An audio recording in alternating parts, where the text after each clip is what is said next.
I'm Tina Korbe, and I'm in the green room now with Matt Mayer, a visiting fellow at the Heritage Foundation and a research fellow with us at OCPA. He's also the president of Opportunity Ohio, a similar free market think tank in Ohio.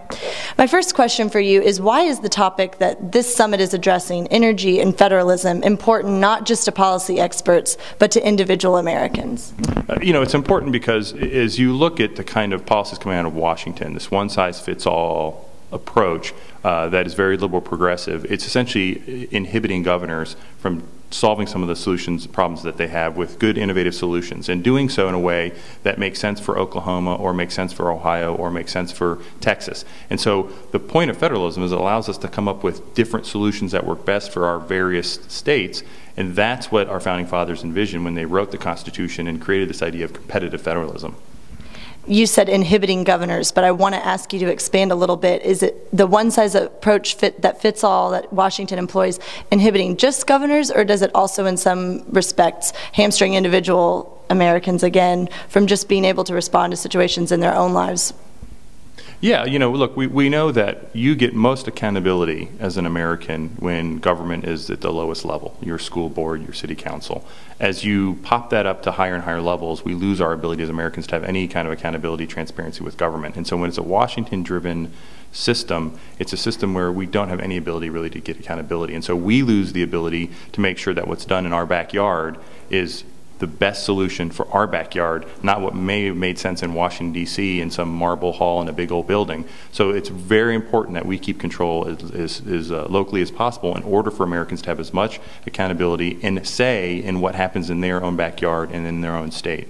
So I definitely had an agenda with that question, and you hit it, because I essentially worry sometimes that when we advocate for federalism, we're advocating then for just the state government to end up taking as much control over our individual lives as we don't want the federal government to. And while I admit and agree with you that states have the flexibility to design more tailored solutions, I still hope that individuals will take personal responsibility. But yeah, no, it's important. It's critical. I mean, what we have found and what we're seeing in the kind of the dependency system that's arisen in America as we federalize more and more things is we've got to get back to the notion that we take care of what's in our own backyard, and then our own neighborhood, and then our own city and community, and then our state, and not worry so much about Washington. But we have to worry about Washington because they keep taking more and more power from us. Absolutely. Well, speaking of your community, your state, could you compare and contrast the energy situation in Ohio with the energy situation in Oklahoma?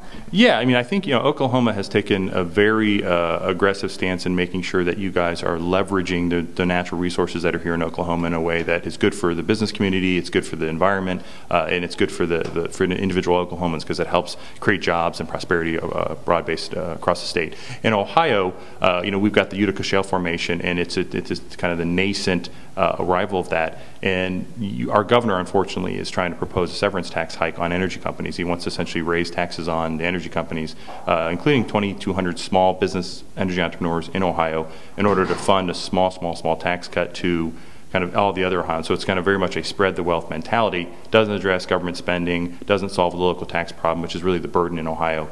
And so, you know, we're seeing now companies start to lose interest in Ohio because they're looking at an environment where their taxes are going to go up, which means the returns on their investment are going to come down.